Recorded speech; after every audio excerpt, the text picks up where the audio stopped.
So in this area, there's a lot of research on the clinical presentation of depression. So why don't you, someone comes in, I'm depressed. Some of the major categories that have come out of clinical research to help us think through that. Well, you're usually, someone is moderately to severely depressed, you're going to see what's called a flat affect. There's going to be an expressionless face, a sadness. There's just a feeling, almost a feeling of that they bring in the room with them, of a heaviness. They're going to experience degrees of loss of interest in normal interest areas of their past. They're going to have a loss of experiencing pleasure in the things that have brought them pleasure, of going to hear music or to eat a good meal or to even go and walk and talk with a friend. The pleasure in that is gone. The depression has taken that ability to respond in that way. They're usually going to have an appetite disturbance, either up or down. They're going to usually almost always have a sleep disturbance. They either want to stay in bed all the time or they can't sleep, or it might be some of both. They're going to distance from others and withdraw. They're going to isolate. Irritability is a symptom of chronic depression and severe depression. And some people grew up where irritability, a little bit of irritability was just part of being a guy. But when it gets to the point where it impacts your relationships, it's a problem. And it's a classic symptom. Losing a sense of hope and not trusting in the God who's there. And if you read Psalms, if you read right before the 23rd Psalm, you'll see some pretty hard stuff going on. And where the writer was asking God, don't forget about me here, I need your help. And then we go into the 23rd Psalm. But that Lord that we said earlier that provides a song in your heart, you have to access that often through the body of believers, through that one friend, your 2 a.m. friendship. If you have, I'll tell you a quick story. I did a pastor's retreat a few years ago, and the pastor I invited to be the speaker, he told us a story of how he tries to take care of himself to prevent failure when he does have depressing things occur in his life. And so we used a scale of 1 to 7, and 7 being really good self-care and wellness living and fighting off anxiety and depression and dealing with loss realistically. And he said, I usually live at a 5. I work hard to live at a 5. But he said, I got to tell you something. My best friend is the pastor in Haiti, is the only one who died in his neighborhood during the earthquake.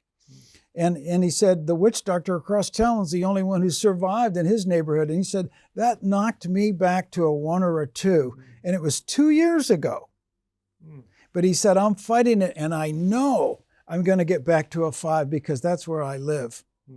Because I've invested in getting to a 5 and living there. And yeah, I'm hurting right now. My best friend is the only one that died in his neighborhood, and I'm upset. I'm in Psalm 20 and 21, but I know Psalm 23 is coming around because that's what he's worked himself to, and with other people in his life.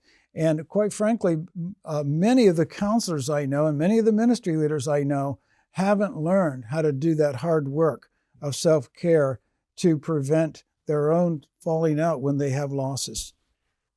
The self-care piece is a pervasive one, awareness of where you are. You're just a human. You're just a human. Right. You have to be perfectly aware of that. Some clinical presentations of major depressive episodes. I know there are lesser versions of that.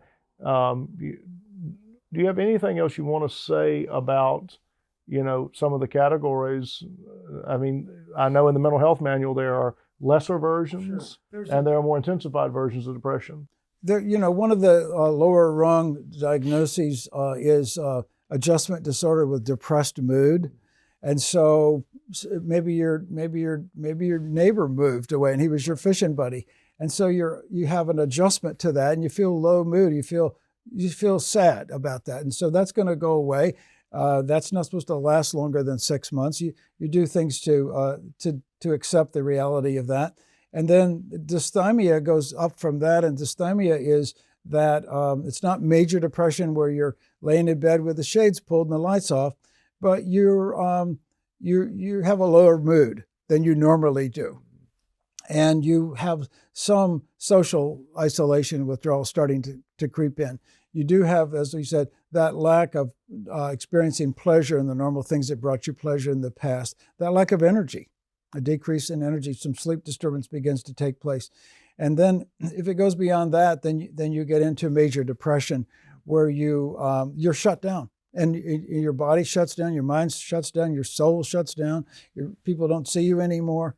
You come home and you just go in the room and shut the door. One of the things I wanted to say is that each person needs to know they need to have that awareness of, if you've had depression in the past and you've never had therapy, you've never learned techniques to deal with it, you're likely to have depression again.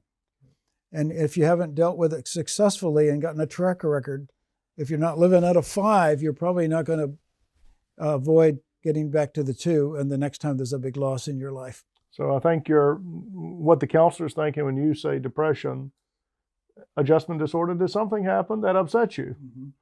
Mm-hmm. And you're adjusting to it with depressed mood, to a dysthymia, which is you're still functioning, but there's aspects of your life that aren't. And then you have the full, when you don't see the person anymore, and potentially hospitalization comes along with that. Even in major depressive disorder, there are levels of severity.